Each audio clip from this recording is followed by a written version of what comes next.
So, Dr. Fowler, the quickest way I know of putting people to sleep if I'm giving a talk is to give them an anatomy talk.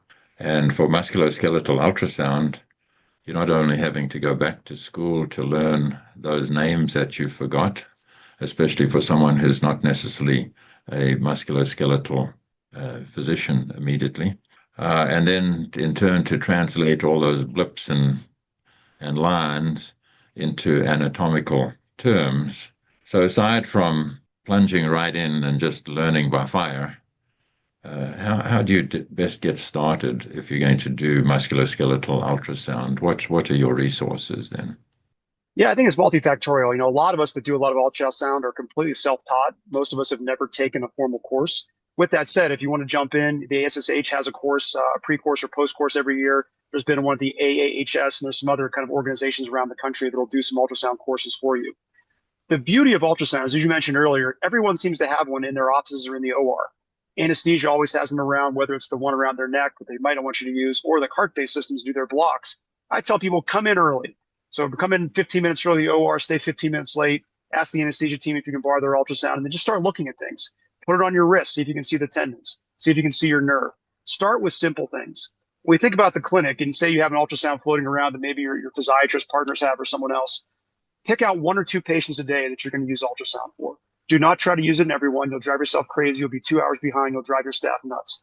And early on, don't make any decisions. So say you've got the classic person, 65-year-old, nocturnal symptoms, wakes up every night shaking their hand off. It's just the median nerve distribution. They have carpal tunnel, right? We all know they have carpal tunnel. You do not need the ultrasound to make a decision. Get it out and see if you can measure their nerve. And then don't make any decisions on it. And do that over and over again and eventually become comfortable and say, you know what? Every time I ultrasound their nerve, it matches my clinical findings, and then you'll feel confident. Say you've got somebody that has an MRI of their shoulder that has a massive rotator cuff tear. Pull out the ultrasound, put it on, see if you can see the tear. That's sometimes the best ways. If you can confirm pathology you already know is there with the ultrasound, you'll build confidence. But I think the key is not to try to jump off the deep end right away. Do not make your first ultrasound a radial tunnel and see if you can inject a radial tunnel or a radial nerve for diagnosis. You're going to make yourself crazy and you're not going to like it. I'm getting more and more company-based advertisements, even in my emails, like Sonex is, we're giving this course or that course. Do you think those are going to become more frequent then, so that you don't have to be a member of a specialty society to go to a pre-course or a post-course, that not everyone's going to have access to those?